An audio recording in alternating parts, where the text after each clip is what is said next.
Yo, yo, yo. Hey guys, welcome back to another awesome edition of the Best Practices Show podcast. The goal of this podcast is to bring you the top thinkers in all of dentistry and give you some tips to improve your practice and your life. And today I've got a special two-part episode with Dr. David Harris, one today and then another one on Friday. And he's the industry's top expert on embezzlement. And he lays down a treatment plan that'll help you prevent the chances of ever getting embezzled. I really hope it never happens to you.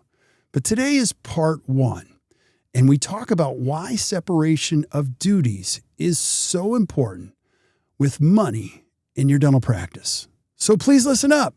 Hope you guys enjoy this, and we'll see you soon.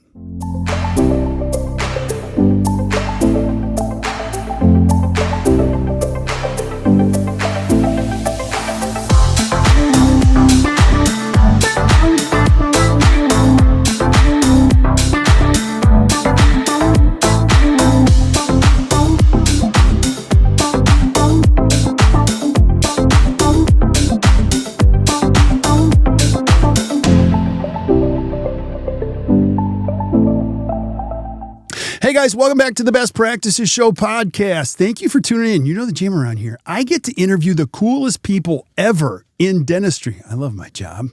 And they get to share incredible wisdom to help you improve your practice and your life. And I have a regular guest on. He's actually been on multiple times. One of my favorite people in dentistry, David Harris from a company called Prosperident. You guys are going to love this because he's crazy brilliant, and we're going to learn a ton about how to do a better job at paying attention to what's going on in our office. David, thanks for being back, brother. I always appreciate you.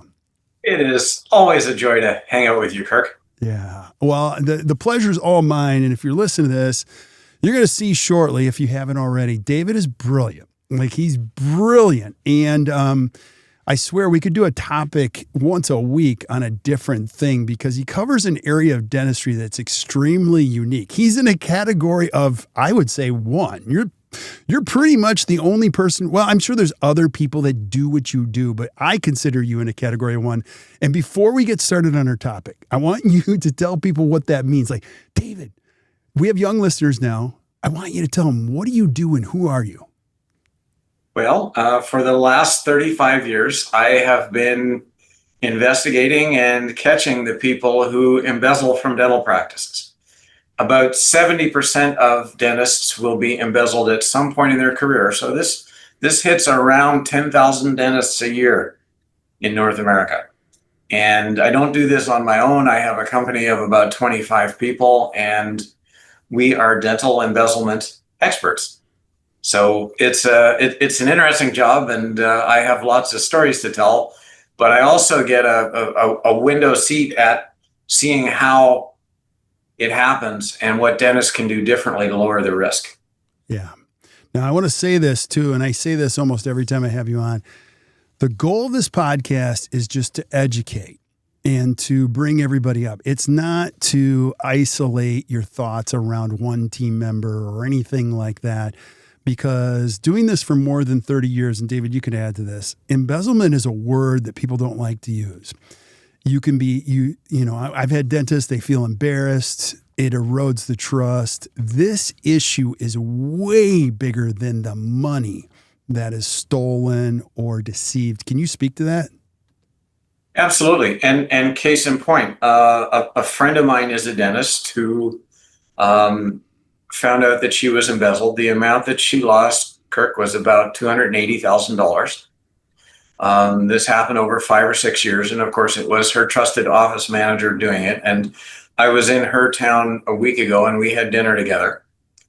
And she said to me, I'm about to sell to a DSO. And I asked her, you know, is what you've been through over the past year, you know, that the investigation and the court proceeding that followed it, she's been going through. I asked her, was that a big factor in your decision? And she said, absolutely it was.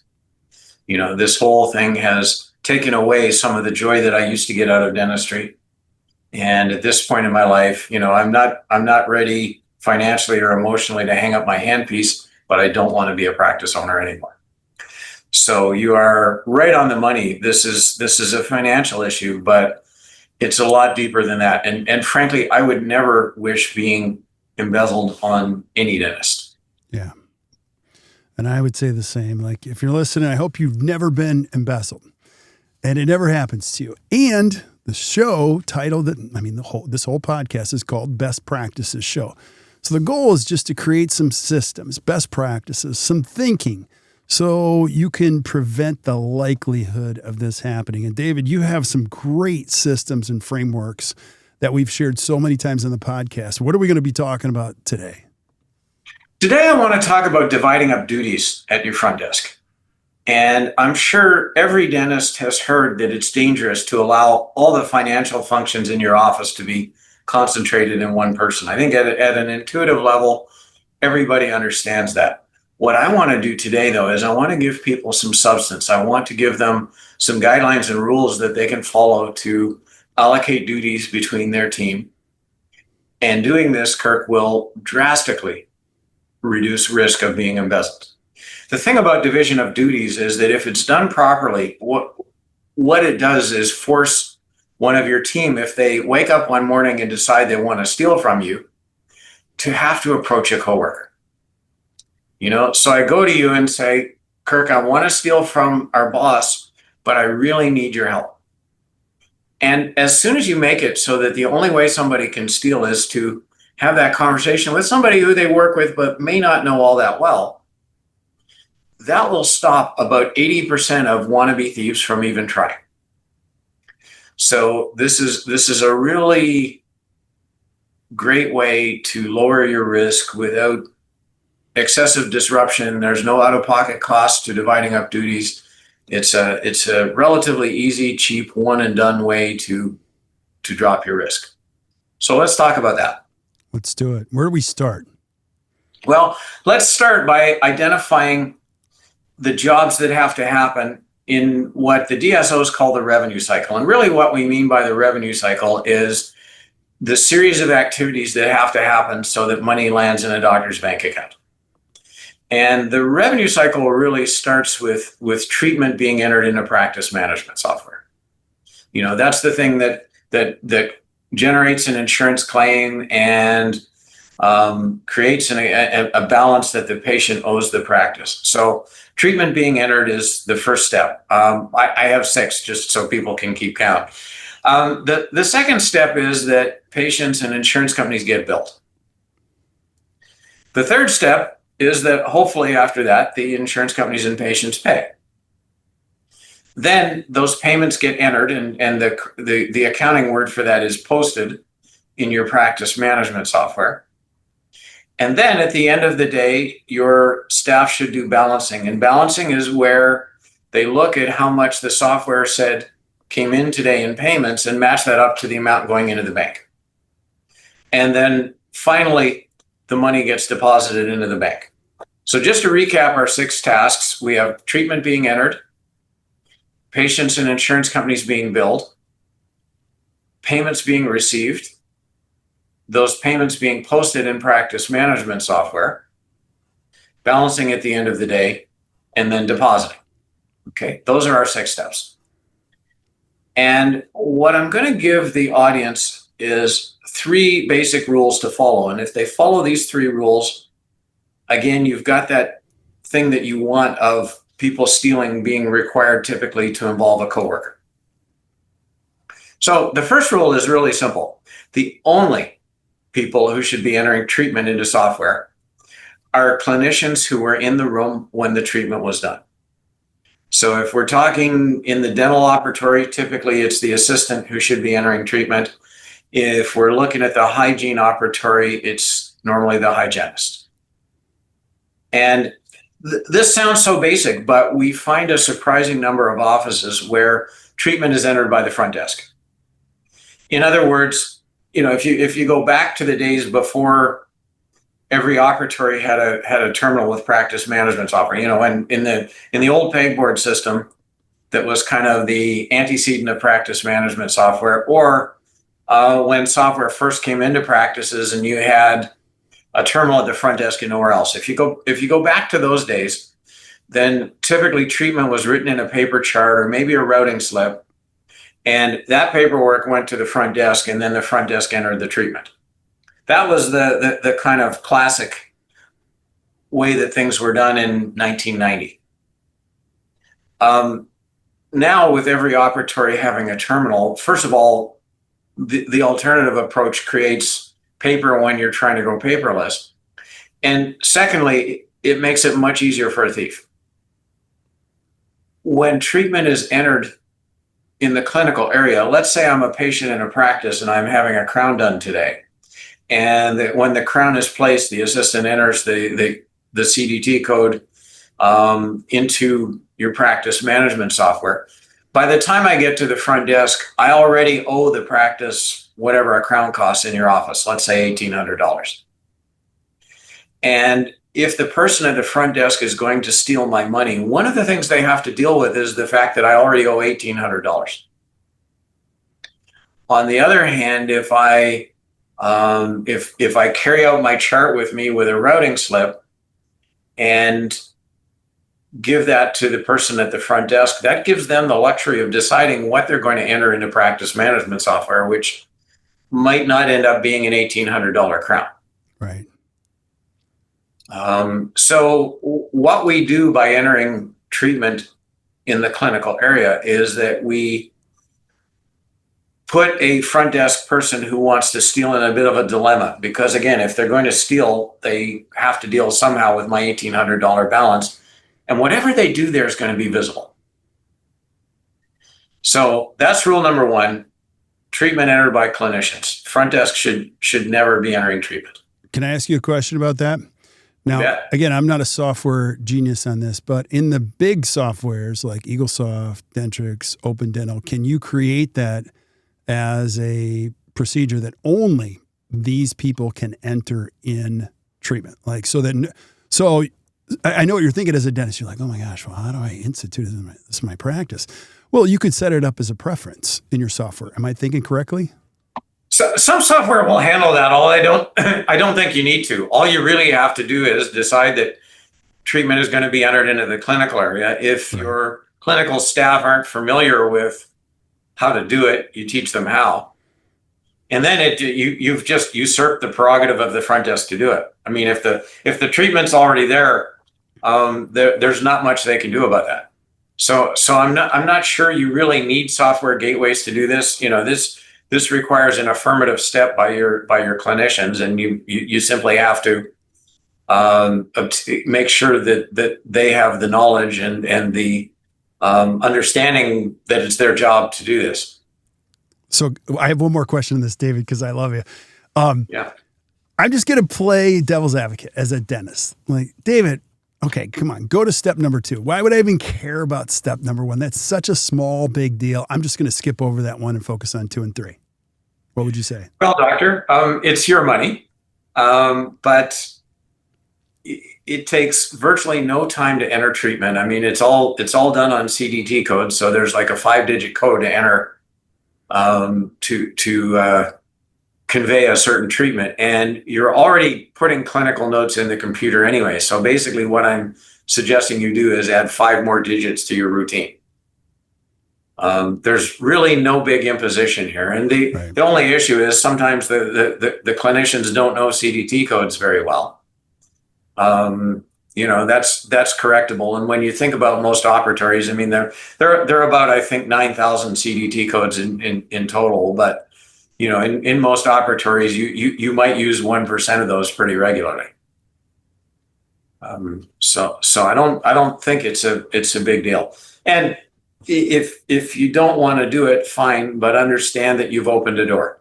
Right. And if I'm a thief and I perceive that door to be open, I'm sure as heck going to take advantage of it. 100%. Yeah. Okay. So let's move on, because I have 2 more rules. Please. The second rule is, so we've got 5 jobs left. We talked about entering treatment. Now we have billing patients, receiving payments, recording those payments, doing the end of day balancing, and making a bank deposit. And I'm going to give you 2 rules for those. The first rule is nobody in your practice should do more than 2 of those 5 things. And the second rule is that the two they do should not be sequential. So whoever's the person who's recording payments all day should not be the person doing balancing at the end of the day, and whoever does balancing can't make the bank deposit. And let's go back to our objective, which is that we want to make it so that if somebody's going to steal, they have to involve a coworker. And that basic breakup of alternating duties really puts thieves in that position. So let's ask the obvious question. This is easy to understand how it's going to work in a big practice. If you have an office manager and you have a team of 5 front desk people, getting this kind of division isn't that hard. On the other hand, what about the small office? The classic 1 dentist, 1 hygienist, 1 dental assistant, and 1 front desk person. How do we do it there? And that's where we got to get a little bit creative. For example, one thing that I'm a big advocate of is the doctor getting the mail. And I don't mean that the United States Postal Service puts it on the front desk and then they put it on the doctor's desk. What I mean is that the mail comes into a post office box that the doctor has the key to, and as part of their routine on the way to work, they stop at the post office box and get the mail. And just as a side benefit, that might help you claim car expenses with the IRS, but that's a whole other story. But by getting the mail and being the first person to look at it, you can check that box off of you're the person who received the payments. So true and so powerful. You and I haven't talked about this, but we had a client probably 10, 15 years ago.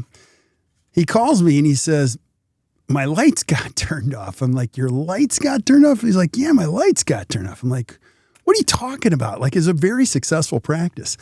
And then he started doing homework, and then he found out some other bills weren't being paid, other bills weren't being paid. It's like it all came to fruition at one time. Then he says, I found out all of these things are being sent to a P.O. box in a neighbor town. I'm like, what in the world are you talking about? So he goes over there. He needed special permission to get in there because he's like, no, this is my name. This is my practice. He opened it up and all of this mail fell on the floor. It was so stacked full of bills that he never made commitments to and things that hadn't been opened for months and months and months. And it's funny, it's not funny you say that, but like that's a story like why you should always take care of your mail. Now, just even at home, I'm just going to be a dad. At home, I open the mail and I'm like, what the heck is this? Why? Who authorized this? So you can imagine you don't do that in your business. Things get crazy fast, right? Yeah. It's a way to keep track. And, I'm not sure exactly why all those bills hadn't been paid in that case, but that's something we see a lot of in embezzlement. One of the truisms, Kirk, of stealing is the money has to come from somewhere.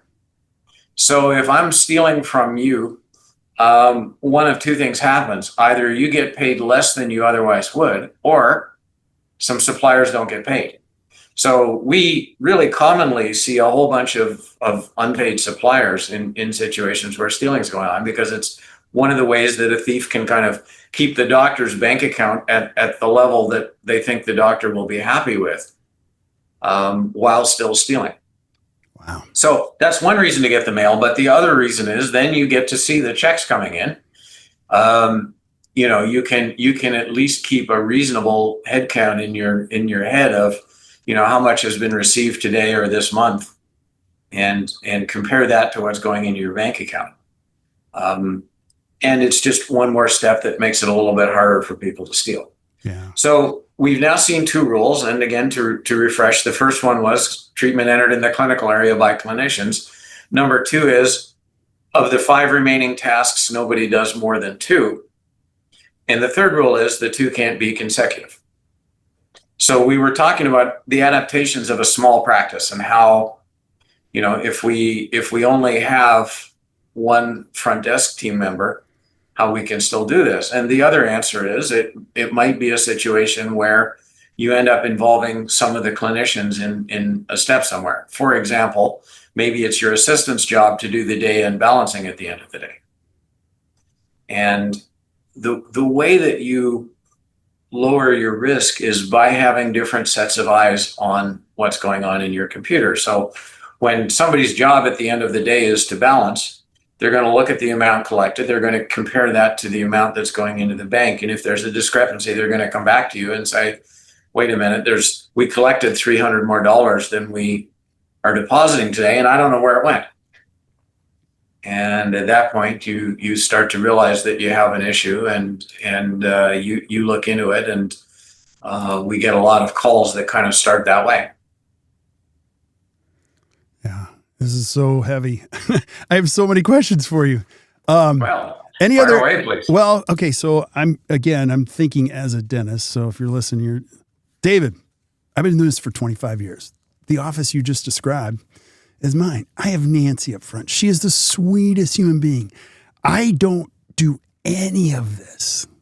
Okay, so how do I go to Nancy and my rest of my team and change this all up? This is going to be a step backwards for us as far as trust goes. Because she knows all the patients. Like, how do I even start to communicate this? Do I just tell her I listen to a podcast and this is what I got to do? Like, help me with a treatment plan here. That's a great question. And the answer is going to depend a lot on personalities and how you interact with your team and stuff like that. I might use it as a discussion and introduction into cross training.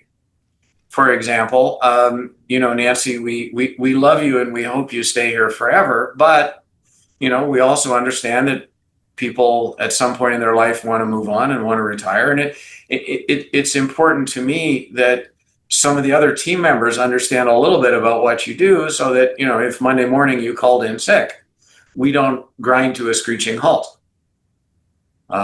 So I'd like my assistant to learn a little bit more about doing the day and balancing, and I want her to do it for a while. And she has ambitions to move into the front desk eventually when you're not there anymore. So let's give her an introduction. Yeah, I'm going to go to the other end of the spectrum. David, I love my team, but nobody can do this. I got to do all these. Speak to me. Yeah, unfortunately, I think sometimes doctors would rather either do things themselves and not delegate, or just have them not get done at all, as a way of avoiding delegation. So it's a chance to convey trust in your team, your whole team, that is, as opposed to individuals in your team. And what I'm going to tell you, doctor, is that the people who work for you are probably smarter and more capable than you think. Right. So let's give them a chance. The other thing we run into is the doctor who says, well, Sally at my front desk would never steal from me. I mean, she goes to church every Sunday. I was at her daughter's wedding. There was no way that she would steal from me. And we know from having seen this many, many, many times that everybody has the capability of being a thief inside them. It just requires the right set of circumstances to bring it out. And I'll give you an example. And we're recording this in July, right after there have been horrific floods in Texas. And I don't know this for sure, but I'm guessing that for a fair-sized swath of Texas right now, the infrastructure's just been crushed. There's no electricity. Right. There's probably not a lot of ability for food to get to certain places, and there are probably hungry people right now. If those people get hungry enough, will they steal food? Absolutely. In fact, I hope they will, because it's much better than starving to death. So we have to accept that at some level of pressure, everybody's ethics become pliable. The difference between people who are thieves and people who are fundamentally honest is that for the fundamentally honest people, that threshold that forces that is really high. There are other people who will steal because they want a designer purse and they don't have the money. So everybody's got their own level of their own dishonesty threshold. But we have to recognize that every person in the right set of circumstances, or I guess better, the wrong set of circumstances, is capable of doing a dishonest act if they really need to. So what I'm saying is, do not confuse outward manifestations of honesty, like somebody who appears to be really religious, with being safe. Mm-hmm. Safety comes from systems, not from individuals. Yeah, I love this. And if you're like me, you're a wuss, and you like people and you trust them and you always think best of them at first, and so I think this is just one of those things. And David, I'd love for you to give us some final thoughts on this. Like when you're setting up a business, it's just, for lack of better words, best practices. There's 6 revenue cycles and 3 rules that we use here in this practice. And while you might be in transition between not doing them and doing them, I think the future is like, this is the way we bring people into our practice and onboard them and let them know we do this because it is truly best practices. Would you agree with that? I would. And Kirk, you can either monitor a lot of things yourself, or you can set up systems that lower your risk and reduce the number of things that you really have to personally dig into. And I like door number 2 a whole lot better than the first one. Yeah, I totally agree. Well, David, I know we've got some other things to cover and I can't keep you all day, but give us a final bow on this one. And I also want you to share with our listeners who you are. You've been a great friend and companion of the community. So I want people to be able to, if they want to hear more about you, what you do, like, how does this work? We do 2 things for practices. We investigate when a doctor feels like they're at elevated risk, or they just want to know whether one of their team has their hand in the doctor's pocket or not. When we do investigations, they are stealthy. In other words, staff in the practice have absolutely no idea that they're being looked at. And that's important regardless of the way it finally comes out. We also work proactively with practice owners to lessen their risk. And the division of duties that we've talked about today is one of the techniques that we use to lower risk, but we've got a lot more. So if you're a practice owner and you say, one of the things that causes me to lose sleep sometimes is the possibility that a staff member might decide to steal from me, and my systems aren't really strong enough to protect against it. We'd love to talk to you about how you can have the right tools, be the proactive practice owner, and not be a victim of embezzlement. Yeah. And I'll say this too, there's no shame in this. Sometimes, David, you just talk to people and just give them good advice. David's just a really good resource, great friend to have in dentistry. So, you can reach out. We're going to leave the information down in the show notes.